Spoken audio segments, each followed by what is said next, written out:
আমরা সকলে মিলে অঙ্গীকার করি আমাদের যা কিছু আছে তাই নিয়ে দুঃখী মানুষের মুখে হাসি ফোটাবো। সুন্দর সমৃদ্ধ এবং দারিদ্র দুর্নীতি ও নিরক্ষরতা মুক্ত দেশ গড়ব। সোনার বাংলাকে ভালোবাসবো। পরশ্রী কাতরতা থেকে নিজেদের মুক্ত রাখব।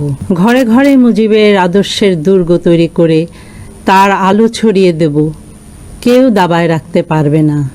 আমার বাবা আমাদের মাঝে নেই, তিনি আছেন কোটি মানুষের হৃদয়ে জুড়ে।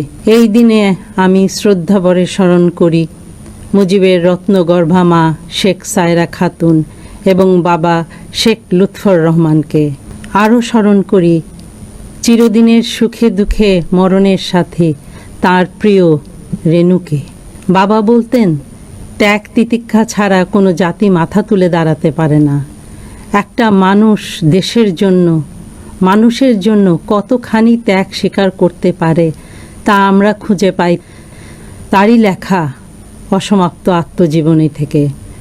কোনো অন্যায়ের কাছে মাথা নত করেননি তিনি। লোভ লালসা ভোগ বিলাস থেকে নিজেকে দূরে রেখেছেন, করেননি আপোষ। মানব কল্যাণই ছিল তার ধ্যান ধারণা, বিশ্বাসে নিঃশ্বাসে। এমন মানুষ পৃথিবীতে খুবই কমই আসেন, আসলেও তারা ক্ষণস্থায়ী হন। আজকের এই দিনে আমরা তার আত্মার মাগফিরাত কামনা করি। পিতা মাতা ভাই বোন সব হারিয়ে এত বড় শোক সামলানো খুব কঠিন। চোখ ভেসে যেত, মন ভেঙে যেত। বয়সও অল্প ছিল, কিভাবে নিজেদের সামলাতাম। আমরা দুবোনকে ধরে কাঁদতাম। কাঁদতে কাঁদতে অনেক সময় পার করেছি। দুজনকে সান্ত্বনা দেবার চেষ্টা করেছি। তারপর আপা যখন আওয়ামী লীগের সভানেত্রী হয়ে দেশে ফিরলেন, আমাদের স্বপ্ন ছিল একটাই, আব্বার আদর্শ প্রতিষ্ঠা করা এবং মানুষের কল্যাণে কাজ করা। 81 সালে আপা যখন দেশে ফিরেন, আপাকে বাড়িতে ঢুকতে দেওয়া হয় নাই, 32 নম্বরে ঢুকতে দেওয়া হয় নাই। বাড়ির সামনে রাস্তায় বসেই তিনি দোয়া দরুদ পড়তে বাধ্য হন। এই বাড়িতে আমাদের কত স্মৃতি। 6 দফা স্বাধীনতা আন্দোলনের সময় এই বাড়িতে কত মানুষ আসতো, কত সভা হতো, লোকের লোকারণ্য থাকতো। সেই বাড়ি আজ নির্জন, নিস্তব্ধ, শূন্যতায় ভরা। বুকের ভেতর সব ব্যথা বেদনা চেপে রাখতে হতো, কাউকে কিছু বলতে পারতাম না। নিজেকে নিজেই শক্ত করে রাখতাম, সান্ত্বনা খুঁজে বেড়াতাম। 83 সালে আমি বাংলাদেশে ফিরে আসি। এসে ওই বাড়িতে প্রবেশ করতে আমার খুব কষ্ট হয়েছে, বুক ভেঙে গেছে। আমাদের ভাগ্যে ছিল আব্বার হাতের এই স্মৃতি, এবং এটাই আমাদের জীবনের একটা অমূল্য সম্পদ। আমাদের পরিবারে পারিবারিক একটি মূল্যবোধ ছিল। জন্ম থেকেই আমরা আব্বাকে দেখে আসছি জেলে জেলে। আমার মায়ের কাছে শিক্ষা পেয়েছি বড়দের কিভাবে সম্মান করতে হয়। অনুমতি ছাড়া তাদের জিনিসপত্র ধরা বা দেখা উচিত না। আব্বার লেখা খাতাগুলো মা খুব যত্ন করে গুছিয়ে রাখতেন তার প্রিয় জিনিসপত্রের সঙ্গে। আমরা দূর থেকেই দেখতাম, কিন্তু ধরা বা দেখা বা পড়ার সাহস হতো না, বা তখন এত বুঝতেও পারিনি যে এর ভিতরে এত কিছু লেখা থাকবে এবং এটা যে আমাদের পরম সম্পদ, সেটা তখনও বুঝতে পারিনি, অনেক ছোট ছিলাম। আমরা দূর থেকেই দেখতাম। ইতিহাসের একটা প্রামাণ্য দলিল হয়ে উঠবে এটা। তখনও বুঝতে পারি না আব্বার জীবন কত বিচিত্রভাবে চিত্রিত, কত দুর্লভ অভিজ্ঞতার মধ্যে দিয়ে নিজেকে গড়ে তোলার পাশাপাশি সে সময় রাজনীতি ও রাজনীতিবিদদের সম্পর্কে চিন্তা ভাবনা করতেন। সাধারণ মানুষের কথা ভাবতেন, বাবা মার কথা ভাবতেন। তিনি তার সময় একান্ত একজন বিশ্বস্ত ও আদর্শবাদী রাজনীতিবিদ ছিলেন। তারুণ্যের অদম্য সাহস, দেশপ্রেম, আত্মত্যাগের মহিমা, দুর্দান্ত দূরদর্শিতার অধিকারী ছিলেন। সহজ সরল মুখের ভাষায় নিজের জীবনের সব কথা বলেছেন। বিশেষ করে তিনি যখন দিল্লিতে গেছেন, কিভাবে টিকিট ছাড়া উনি ওটাও লুকাতে চেষ্টা করেননি। প্রথমে পড়তে পড়তে একটু খটকা খেলাম যে আব্বা টিকিট ছাড়া। চিন্তা করে ওনার বয়সটা বের করলাম, ওই বয়সে ওইটা সাজে, কারণ তখন তো এটা কোনো দোষের ছিল না। ওই বয়সে তো ছেলে মেয়েরা অনেক কিছু করে, উনি তো একটা সামান্য একটা টিকিট নিয়ে 3 জন চলেছিলেন। ওটাও লুকাতে চেষ্টা করেননি যে আমি ওইটা কোনো ঘটনাই ঘটেনি বা কিছু। এই যে সহজ সরল ব্যাপারটা কিভাবে লিখে গেলেন সেটা বঙ্গবন্ধু বলেই সম্ভব। অনেকে হয়তো লিখতেন না আমি কখনো অন্যায় কাজ করিনি বা কিছু না। পড়তে পড়তে আমাদের মনে হয়েছে সেই তরুণ বয়সে কথা। এই গ্রন্থের পাতায় পাতায় রয়েছে তার সাধারণ জীবনের সাক্ষী। আমি আপা পাতা ছুঁয়ে ছুঁয়ে তার স্মৃতির ঘ্রাণ খুঁজে পেতে চেষ্টা করেছি। একবার না কতবার যে আমরা পড়েছি। প্রথম প্রথম ভয় লাগতো, কিন্তু তারপরে মনে হতো কখনই খারাপ লাগলে বা কোনো সময় ওখান থেকে একটা লাইন পড়ে নিজেদের শক্তি সাহস আমরা জোগাড় করতাম। এটাই আমাদের শ্রেষ্ঠ প্রাপ্তি, কারণ এত তাড়াতাড়ি চলে যাবে বুঝতে পারিনি তো। আমাদের হয়তো কিছু বলতেন, দিক নির্দেশনা দিতেন, ওখানেই পড়ে মনে হতো আব্বা বোধহয় চাচ্ছেন এখন এটা করি, বা ওটাই আমাদের মনে হতো যে এখনো আমরা পড়ি কোনো কিছু মনে হয় ওখান থেকে আমাদের উদ্দেশ্য বলা হচ্ছে। হয়তো আব্বা আপার হাতে মাথায় হাত রেখে বলছেন হাসু তুমি এটা করো, দেশের কল্যাণের জন্য এটা করো। আপা বোধহয় ওইখান থেকে এত সাহস বা এত কাজ করার উৎসাহ পান। এই গ্রন্থে একটি কথা আছে, আমার দাদা আমার বাবাকে বলেছেন, বাবা রাজনীতি করো, আপত্তি করব না, তবে লেখাপড়া করতে ভুলো না। লেখাপড়া না শিখলে মানুষ হতে পারবে না। এই কথাটা আমি আমার ছেলে মেয়েদের সবসময় বলি, বাবা লেখাপড়া করো, লেখাপড়া শিখে অনেক জ্ঞানী হও। লেখাপড়া ছাড়া দুনিয়াতে চলতে পারবে না। সবাই সব কিছু নিয়ে যেতে পারে, ওই শিক্ষাটা কেউ নিয়ে নিতে পারবে না, এবং সেই চেষ্টাই করে যাচ্ছি। আমি আগেই বলেছি আমাদের পারিবারিক একটি মূল্যবোধ ছিল, এটা হলো সেই মূল্যবোধ। শিক্ষা দীক্ষা তিনি তার সারা জীবন চর্চা করে গেছেন, আমাদেরও সেই আদর্শে অনুসরী করে গেছেন। তিনি তার পিতামাতা আত্মীয় স্বজন বন্ধু বান্ধব নেতাকর্মীদের কথা বলেছেন এবং আমার মায়ের মমতাময়ী চরিত্রটি তুলে ধরেছেন। তিনি কতখানি আদর্শময়ী আত্মদেখী মহিলা ছিলেন।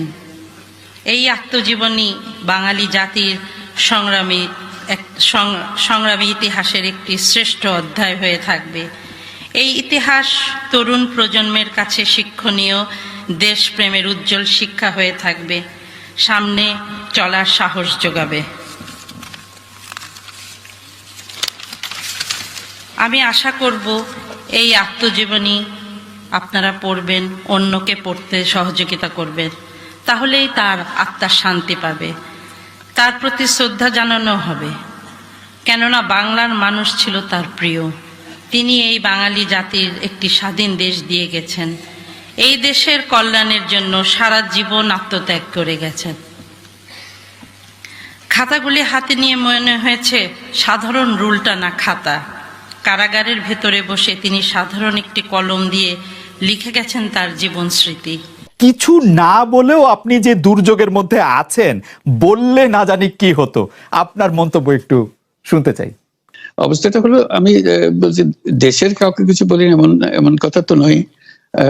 বাইরে বিদেশেও যে সবাইকে যে সাদরে নিয়ে আসি তাও না, তাদেরকে অনেক শর্ত দিই আমার এই কথাগুলো ছাপানোর আগে আমাকে বলতে হবে, যাতে আবার এমন কোনো কথা শব্দ এমন থেকে না যে আমি আর বিপদের সম্মুখীন হবো। আমি শুধু বিপদ থেকে দূরে থাকার জন্য এটা করছি, কারণ আমি চারদিকে বিপদের মধ্যে আছি। আপনি যখন বলছেন যে গণতন্ত্র মানবাধিকারের পক্ষে এক কণ্ঠে কথা বলার আহ্বান আপনি জানাচ্ছেন, আপনার কাছে কি মনে হচ্ছে যে গণতন্ত্র মানবাধিকারের পক্ষে এখন বহু পক্ষ বহু কণ্ঠ, এটা আসলে এক কণ্ঠে কেউ বলতে পারছে না বা সাহস পাচ্ছে না বা বলছে না, এরকম আপনার মনে হচ্ছে কিনা? আমার মনে হচ্ছে তাই, কারণ বলতে পারছে না তো, মুখ খুলে সব গণতন্ত্রের কথা বলতে পারছে না। কাজে সেটা বলা, এক বাক্যে বলা, পরিষ্কার কণ্ঠে বলা, এটা আমাদের সবার দায়িত্ব, তো জাতীয় দায়িত্বটা, যে না হলে গণতন্ত্র বলে কিছু থাকবে না আমাদের জন্য, আদৌ গণতন্ত্র বলে কিছু থাকবে না। আপনাকে কি তিনি তার প্রতিদ্বন্দ্বী মনে করেন, নাকি সত্যি তার কাছে এমন কোনো তথ্য রয়েছে যে আপনার বিশাল কোনো রাজনৈতিক অভিলাষ রয়েছে, আপনি কি রাজনৈতিকভাবে তার প্রতিদ্বন্দ্বী হয়ে উঠছেন বলে তিনি আপনাকে অপছন্দ করছেন, না কি কারণে, আপনার কি মনে হয়?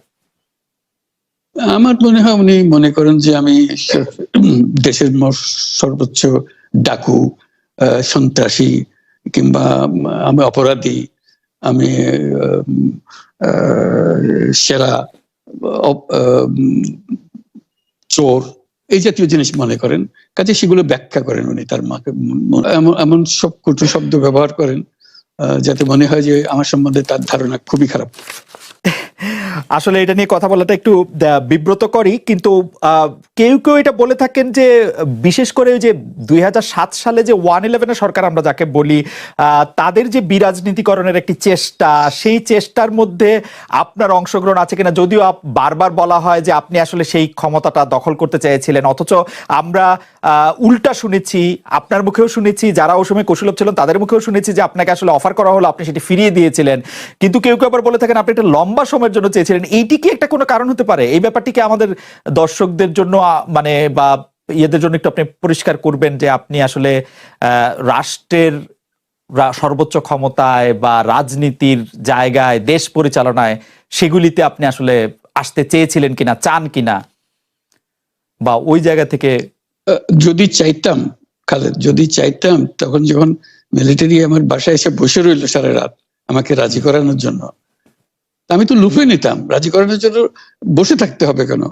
আমি যদি ক্ষমতায় চাইতাম বলে আর চলেন চলেন, কি করতে, কি কোন জামাটা পড়তে হবে দেখিয়ে দেন, এখনই যাচ্ছি। আমি তো সেটা করিনি, তাদের সঙ্গে তর্ক করেছি, সারা রাত ধরে তর্ক করেছে যে না ভাই আমাকে দিয়েন না, আমি এই কাজের উপযুক্ত না, আপনারা অন্য লোক খোঁজেন। তারা আমার উপরে মন ঠিক করে ফেলেছে আমাকে নিতে হবে। আমি বারে বারে বলতেছি তাদেরকে, তারা নিরাশ হয়ে ফিরে গেল, বললো যে সকালবেলায় আবার আসবো, সকালবেলায় আসলে তখন আপনি আমাদেরকে বলেন যে রাজি আছেন।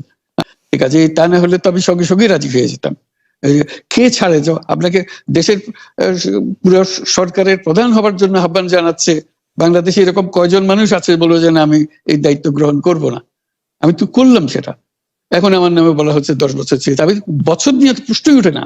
তারপরে এরপরে তো কয় বছর কয় কাণ্ড, আমি 10 বছর দিয়ে কি করবোটা কি? আমি 10 বছর দিয়ে, আমি তো বলছি আমি এই কাজের জন্য নই।